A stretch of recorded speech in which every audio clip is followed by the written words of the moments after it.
मैं एक बंगले में ड्राइवर था। 2 महीने से मालक और मालकिन अमेरिका गए हुए थे और उनकी 17 साल जवान बेटी घर में ही थी।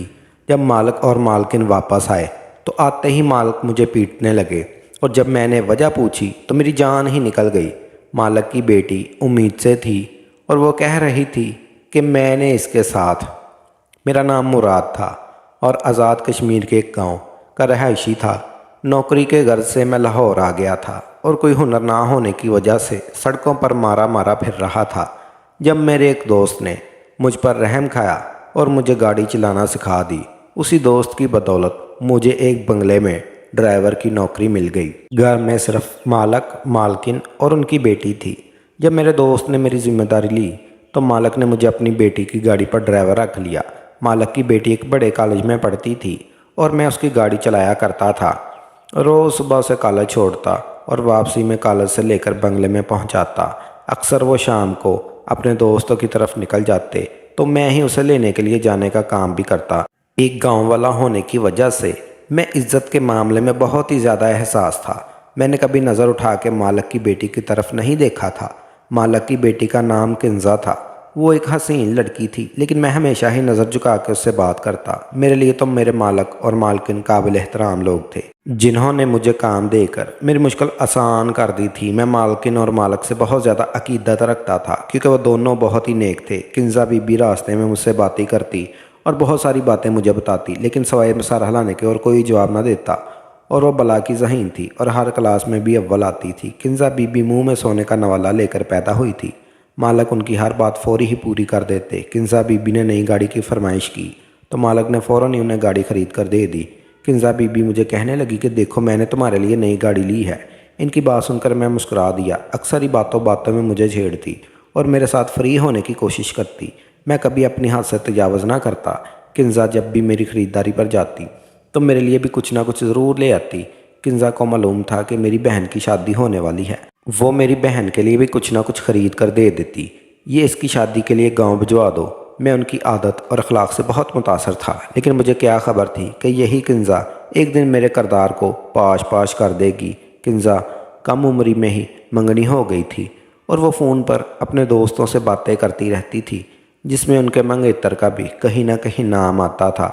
लेकिन मैं कभी उनकी बात सुनने की कोशिश नहीं करता और अपना ध्यान इधर उधर लगाए रखता। सर्दियों के दिन थे जब मालक और मालकिन को अचानक ही अमेरिका जाना पड़ा था, क्योंकि मालक के बड़े भाई जो अमेरिका में थे उनकी हालत बहुत ही ख़राब हो गई थी। वो अपने आखिरी वक्त में अपने भाई को अपने पास देखना चाहते थे। किंजा बीबी के इम्तहानात सर पर होने की वजह से मजबूरन वो दोनों अपनी इकलौती बेटी को घर पर ही छोड़ गए। मालक ने जाते जाते मुझे ये जिम्मेदारी सौंपी थी कि मैं किंजा का ख्याल रखूं और कॉलेज लाने जाने का काम पूरी जिम्मेदारी के साथ करूं। और मुझे मालक के साथ काम करते हुए 2 साल होने वाले थे, इसलिए वो लोग मुझ पर बहुत ही ज़्यादा भरोसा करने लगे थे। मालिक को अच्छे से इल्म था कि मैंने कभी नज़र भर कर उनकी बेटी की तरफ नहीं देखा था। मालक और मालकिन 2 महीने के लिए अमेरिका चले गए और मैं उनके पीछे पूरी ईमानदारी के साथ अपनी जिम्मेदारी निभाने लगा। कुछ ही अरसे बाद मेरी छोटी बहन की शादी थी और इसलिए मुझे भी बहुत ज़्यादा पैसों की ज़रूरत थी। मैं किंजा बीबी को कॉलेज छोड़कर करीबी एक मैकेनिक की दुकान पर चला जाता और वहां बैठकर काम सीखता ताकि फ़ारग वक्त में ये काम भी कर सकूं। मालक के पास से 8 बजे मुझे छुट्टी हो जाया करती थी और मैं चाहता था कि इसके बाद मैकेनिक की दुकान पर बैठकर काम करूं ताकि जल्द से जल्द मेरे पास इतने पैसे जमा हो जाएं कि मैं अपनी बहन की शादी के लिए ये पैसे गाँव भिजवा सकूँ। जितना अरसा मालक मौजूद नहीं थे, मुझे काम से जल्दी फरागत मिल जाया करती थी, क्योंकि किंजा बीबी ज़्यादातर घर में ही रहा करती थी। देखते ही देखते मैं 1 महीने अरसा गुजर गया और मालक के बड़े भाई अपनी ज़िंदगी की बाजी हार गए। इस रात ही मेरे पास किंजा बीबी का फ़ोन आया कि उनकी तबीयत कुछ ठीक नहीं और मैं उनके पास जाऊं। शायद उन्हें डॉक्टर के पास जाना पड़े। बीबी जी की बात सुनकर मैं परेशान हो गया और रात के इस पहर मेरे बंगले के अंदर जाना कुछ मुनासिब नहीं था, लेकिन बीमारी की हालत में बीबी जी को अकेला भी नहीं छोड़ सकता था, जबकि वह अपने ताया की मौत के गम में थी। पूरी रात उनके साथ ही रहा और उनका ख्याल रखता रहा। वो शायद बुखार में तप रही थी और सारी रात गनूदगी में ही रहती थी। सारी रात मैंने उनके पास बैठा रहा और सुबह तक उनकी हालत कुछ बेहतर हुई तो मैं वापस अपने क्वार्टर में चला आया। वक्त तेज़ी से गुजरता रहा और उस दिन के बाद किंजा बीबी की तबीयत कुछ ठीक नहीं रहने लगी। वो बहुत ही ज़्यादा खोई खोई सी रहने लगी। मुझे लगा शायद वो अपने माँ बाप की जुदाई में परेशान हो गई है, लेकिन मुझे क्या खबर थी कि दरअसल हकीकत क्या है। मालक ने मज़ीद 1 महीना अपने भाई को अपने बच्चों के पास गुजारा और पूरे 2 महीने बाद दोनों घर वापस आए तो मैंने देखकर बहुत खुश हुआ, लेकिन उस वक़्त मेरे कदमों तले ज़मीन निकल गई जब मालक ने पास पड़ा डंडा उठाकर मुझे बुरी तरह पीटना शुरू कर दिया। वो मुझे गंदी गालियां देते जा रहे थे। मुझे समझ नहीं आ रहा था कि मुझे ऐसी कौन सी गलती हो गई है जो मालक इस कदर गुस्से में है कि मेरी बात भी सुनने को तैयार नहीं। और जब मुझे पूरी बात पता चली तो ऐसे लगा जैसे किसी ने मेरे कदमों तले ज़मीन खींच ली है। किंजा बीबी ने मुझ पर यह इल्ज़ाम लगाया था कि मैंने उनके साथ ज़बरदस्ती की और अब वो अमीर से हैं, और ये बात डर के मारे उन्होंने अपने माँ बाप को फ़ोन पर नहीं बताई। मैंने हैरत से किंजा बीबी को देखा जो डटाई से झूठ बोल रही थी। मैंने किंजा बीबी को बहुत ही सीधा साधा और मासूम समझा था, लेकिन उन्होंने तो मेरे ही किरदार को दागदार कर दिया था। मालक मेरी कोई बात सुनने को राज़ी नहीं थे और किंजा बीबी अपने झूठ से पीछे हटने को तैयार नहीं थी। वो कह रही थी जिस रात ताया का इंतकाल हुआ उनकी तबीयत ठीक नहीं थी। उन्होंने मुझे कमरे में बुलाया था। इन्हें लगा कि शायद इन्हें डॉक्टर की ज़रूरत है, लेकिन मैं अस्पताल ले जाने की बजाय इनके साथ गलत काम कर बैठा। मालक ने पुलिस को बुलाकर मुझे जेल में डलवाने का फ़ैसला किया था, लेकिन किंजा बीबी ने उन्हें रोक दिया था। किंजा बीबी ने अपने वालिद को कहा ऐसा करने से उनकी इज़्ज़त पर आँच आएगी। किंजा बीबी के वालिद मुझे नौकरी से निकाल चुके थे और मैं बहुत ही ज़्यादा परेशान था। मेरे पास करने के लिए कोई काम नहीं था और इतनी जल्दी मुझे दूसरी नौकरी पर भी नहीं मिल सकती थी, जबकि मेरी बहन की शादी सर पे आ गई थी। मैं मालक के दिए हुए सर्वेंट क्वार्टर में रहता था और अब मेरे पास रहने के लिए कोई भी जगह नहीं थी, इसलिए मैं मजबूर होकर दोबारा मालक के दर पर गया और उन्हें अपनी बेगुनाही का यकीन दिलाना चाहा। लेकिन मालक ने मेरे सामने ऐसी शर्त रखी कि मेरे होश उड़ गए। मालक ने मुझसे कहा कि तुम्हें किंजा से कुछ महीने के लिए शादी करनी होगी। जब बच्चे की पैदाइश हो जाएगी फिर तुम उसे छोड़कर चले जाना। हमने बच्चा ज़ाया करवाने की बहुत कोशिश की, लेकिन सब डॉक्टरों ने यही कहा इस अमल में किंजा की मौत हो सकती है और मैं अपनी इकलौती बेटी को खोना नहीं चाहता। किंजा का मंगेतर भी उसे छोड़कर चला गया है और उससे पहले ज़माने में हमारी बदनामी हो, हम किंजा को तुम्हारे साथ रुखसत कर देंगे और तुम इसे अपने साथ अपने गांव ले जाना। जब बच्चे पैदा हो जाएंगे तो इसके बाद हम किंजा को वापस ले आएंगे। मैं जानता था कि ये बच्चा मेरा नहीं है और किंजा ने झूठ बोला है, लेकिन इसके बावजूद मैं इस पर राज़ी हो गया था क्योंकि मुझे अपनी बहन की शादी के लिए पैसों की बहुत ज़रूरत थी और फ़िलहाल इतने पैसे मुझे सिर्फ मालक ही दे सकते थे। इसलिए मैंने किंजा से शादी के लिए हामी भर ली और उसके साथ निकाह करके उसे गांव ले आया। किंजा बहुत खामोश थी। मैंने भी गांव पहुंचने तक सारा रास्ता उसे कोई बात ना की। निकाह के फ़ौरन बाद हम दोनों गाड़ी के ज़रिए गांव आ गए थे। मेरी माँ और घर वाले किंजा को देखकर हैरान रह गए और जब मैंने अपनी माँ को बताया कि मैंने शादी कर ली है तो मेरी माँ हैरान रह गई। कहने लगी तेरी शादी को लेकर मेरे कितने अरमान थे, लेकिन फिर किंजा की मौजूदगी को महसूस करते हुए मेरी माँ खामोश हो गई और किंजा को प्यार करने लगी। किंजा बहुत ही खूबसूरत थी। इतनी प्यारी और कम उम्र बहू देखकर मेरी माँ की सारी शिकायतें दूर हो गई और वो किंजा को मेरे कमरे में ले गई और उसे गांव की औरतों की तरह सजाने लगी। मैं बहन की शादी के इंतज़ामात देखने लगा और शाम ढले जब कमरे में आया तो किंजा दुल्हन के रूप में मेरे बिस्तर पर बैठी हुई थी और उसे देखकर शद्दत में रह गया। वो कोई हूर परी मालूम होती थी। पहली नज़र में ही अपनी बीवी पर दिल हार बैठा था, लेकिन मैं कैसे भूल सकता था कि मेरी इसी बीवी ने मुझे किस तरह बदकिरदार साबित किया। और मैं इसके करीब आकर बैठा तो वो खौफ के मारे लरजने लगी। वो अच्छे से जानती थी कि उसने मुझसे किस तरह शादी की है। मैं उससे पहले कुछ कहता वो खुद ही रोने लगी और मेरे कदमों में बैठ गई और उसके आंसू मेरे दिल पर गिर रहे थे क्योंकि मैंने उसे हमेशा ही बहुत मुखलिस और अच्छा पाया था।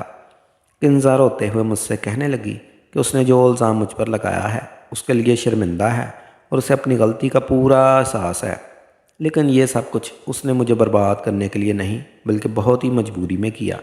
मैंने कहर बरसाती निगाहों से किंजा को देखा और उसे साफ लफ्ज़ों में कह दिया तुमने कितनी मजबूरी में ही ये सब क्यों ना किया हो, लेकिन तुम्हारे इस अमल से میری عزت 2 کوڑی کی نہیں رہی۔ تم اپنے گناہ کو میرے ساتھ تھوپ کر سرخرو ہو گئی اور میں بے گناہ ہوتے ہوئے بھی اپنے مالک کی نظروں میں گر گیا۔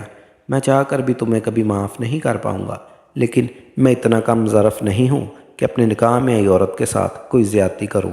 اس لیے تم اس کمرے میں آسانی سے رہ سکتی ہو، تمہیں کسی چیز کی کوئی تکلیف نہیں ہوگی، اور جب تم اپنے گناہ کو اس دنیا میں لے آؤ تو یہاں سے جانے پر بھی آزاد ہوگی۔ میں خود تمہیں تمہاری اولاد کے ساتھ تمہارے گھر چھوڑ آؤں گا۔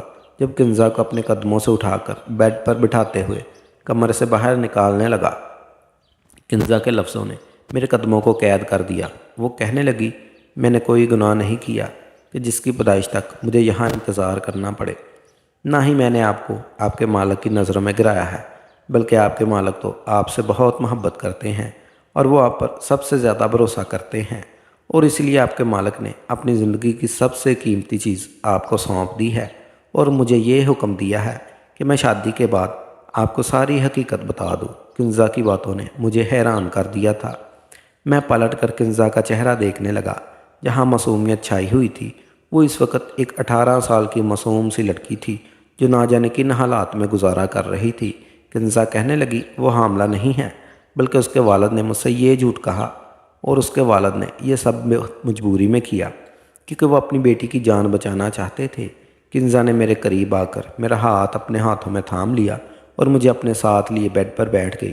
پھر کنزا بہت دھیمے لہجے میں مجھے اپنی سچائی بتا رہی تھی اور میں گمسم سا اس کی بات سن رہا تھا۔ کنزا کہنے لگی کہ اس کی خالہ نے بچپن سے ہی اپنے بیٹے کے لیے اس کا رشتہ مانگ رکھا تھا، اور کنزا کے والد اپنی سالی کی اچھی عادات دیکھ کر کنزا کا رشتہ اپنے بھانجے سے طے کر دیا تھا۔ لیکن وقت گزرنے کے ساتھ ساتھ کنزا کے والد کو اپنی غلطی کا احساس ہوا، کیونکہ کنزا کا منگیتر احمد ماں باپ کا اکلوتا بیٹا ہونے کی وجہ سے بہت ہی زیادہ بگڑ چکا تھا۔ اس کے پاس نہ ہی پیسے کی کمی تھی اور نہ ہی کوئی روک ٹوک کرنے والا تھا۔ احمد کے والدہ کبھی بھی اپنے بیٹے کو غلط بات پر نہ ٹوکتی، اور جیسے جیسے احمد عمر کی سیڑھیاں طے کرتا جا رہا تھا، وہ مزید عیاش ہوتا جا رہا تھا۔ کنزا بتانے لگی، جن دنوں اس کے ماں باپ امریکہ گئے ہوئے تھے، احمد نے کئی دفعہ اس کے ساتھ بدتمیزی کرنے کی کوشش کی، اور ایک دفعہ تو وہ شراب کے نشے میں دھت گھر آیا اور کنزا پر تشدد کرنا چاہا، لیکن اس نے خود کو کمرے میں بند کر کے بچا لیا۔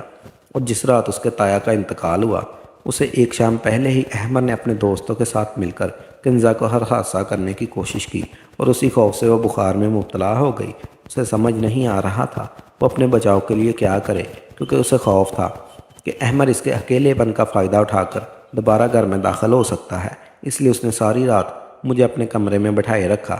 وہ احمد سے کہیں زیادہ میرے کردار پر بھروسہ کرتی تھی۔ اپنے ماں باپ کی واپسی پر کنزا نے ساری بات انہیں بتا دی۔ انہوں نے احمد کی ماں سے بات کی، وہ اپنے بیٹے کو سمجھائے کہ جب کنزا سے شادی کرنی ہے تو وہ اس طرح کی حرکتیں کرنے کی کیا ضرورت ہے۔ لیکن احمد کی ماں نے یہ کہہ کر بات ختم کر دی کہ احمد نوجوان خون ہے اور جذبات میں آ کر جوش مارتا ہے۔ بچے ہیں، تھوڑی بہت مستیاں تو کرتے ہیں۔ کنزا کیوں اتنے پرانے خیالات کی مالک ہے کہ اپنے منگیتر کے ساتھ کچھ وقت بھی نہیں گزار سکتی۔ کنزا کہنے لگی، جب ابا کو احساس ہوا کہ انہوں نے کتنا بڑا غلط فیصلہ کر لیا ہے، کیونکہ احمد کے اتنے زیادہ بگڑنے کے پیچھے کوئی اور نہیں بلکہ اسی اپنی ماں ہے، تو وہ شادی کے بعد بھی ایسی گھٹیا حرکتیں کر سکتا ہے۔ میرے باپ نے جیسے ہی احمد کے ساتھ میرا رشتہ ختم کرنے کی بات کی تو احمد دھمکیوں پر اتر آیا، اور اس نے صاف صاف لفظوں میں کہا کہ وہ مجھے کسی صورت نہیں بخشے گا۔ ابا مجھے لے کر بہت زیادہ پریشان تھے کہ جب میں نے ان سے شیشے کے باہر تم گاڑی صاف کرتے دکھائی دیے۔ میں نے ابا کو یہ بھی بتایا کہ تایا کے انتقال والی رات تم نے ساری رات بیٹھ کر میری حفاظت کی تھی۔ ابا کو اندازہ ہو گیا تھا کہ تم ایک پختہ کردار کے مالک ہو، اسی لیے ابا نے یہ فیصلہ کیا کہ وہ تم سے میری شادی کروا دیں گے اور احمد سے فوری طور پر چھٹکارا حاصل کر لیں گے۔ لیکن احمد یہ شادی اتنی آسانی سے نہیں ہونے دے سکتا تھا، اس لیے ابا نے خالہ کو یہی بات بتائی کہ تم نے میری عزت پر حملہ کیا اور اب میں امید سے ہوں۔ خالہ نے خود ہی رشتہ توڑ دیا کیونکہ وہ عزت دار لوگ ایسی لڑکی کو بہو نہیں بنا سکتے تھے جو شادی سے پہلے ہی حاملہ ہو چکی تھی۔ ابا تمہیں پہلے ہی روز ساری حقیقت بتا دینا چاہتے تھے، لیکن ابا کو ڈر تھا اگر تم نے شادی سے منع کر دیا تو وہ کیا کریں گے، اس لیے ابا نے جان بوجھ کر تمہیں دیکھتے ہی مارنا شروع کر دیا اور تم پر غلط الزام لگایا اور تمہیں نوکری سے نکال دیا، کیونکہ ابا جانتے تھے کہ تمہیں پیسوں کی بہت ضرورت ہے۔ ابا کو یقین تھا کہ تم خود ہی پلٹ کر واپس آؤ گے، تو وہ شادی کی شرط رکھ دیں گے۔ ابا کا منصوبہ کامیاب ہو گیا تھا، اور جب تمہیں شہر میں کوئی ٹھکانہ نہ ملا تو تم خود ابا کے در پہ چلے آئے، اور ابا نے شادی کی بات رکھ کر اپنا مسئلہ حل کر لیا، اور ابا نے مجھے رخصت کر کے اس لیے تمہارے ساتھ گاؤں میں بھیج دیا تاکہ ان کی بیٹے ہمیں نقصان نہ پہنچا سکے۔ ابا جانتے تھے کہ تم ایک بڑے ظرف کے مالک ہو، اور ساری سچائی جاننے کے بعد تم مجھے قبول کر لو گے۔ ابا کی دنیا کی پرکھ تھی، اور ابا پہلے ہی دن سے یہ کہتے تھے کہ تم بہت لالچی آدمی نہیں بلکہ ایک پختہ کردار کے نیک انسان ہو۔ تم چاہو تو میں یہ بات ثابت کر سکتی ہوں کہ میں حاملہ نہیں ہوں، اور نہ ہی کسی نیا محرم نے مجھے کبھی آج تک ہاتھ لگایا ہے۔ بہت مجبوری میں ابا نے مجھے تمہارے نکاح میں دیا ہے، اور میں نے اپنے پورے دل سے تم سے نکاح کیا ہے، کیونکہ میں خود بھی تمہاری اچھائی کی گواہ ہوں۔ ہو سکے تو مجھے اور میرے باپ کو بس ایک جھوٹ کے لیے معاف کر دو۔ کنزا کی آنکھوں سے آنسو ٹپک رہے تھے، اور مجھے ان آنسوؤں میں ایک باپ بیٹی کی بے بسی دکھائی دے رہی تھی۔ میں نے کنزا کو فوراً ہی اپنے سینے سے لگا لیا تھا۔ وہ ایک بہت ہی پیاری سی لڑکی تھی جسے شاید خدا نے اس طرح میرے نصیب میں لکھا تھا۔ میری ماں نے بہن کی شادی کی رسموں کے ساتھ ساتھ میری بھی شادی کی رسمیں شروع کر دیں۔ میں ہر دن اپنی بیوی کو گاؤں کے رسم و رواج کے حساب سے سجاتا سنوارتا دیکھ کر بے حال ہو رہا تھا۔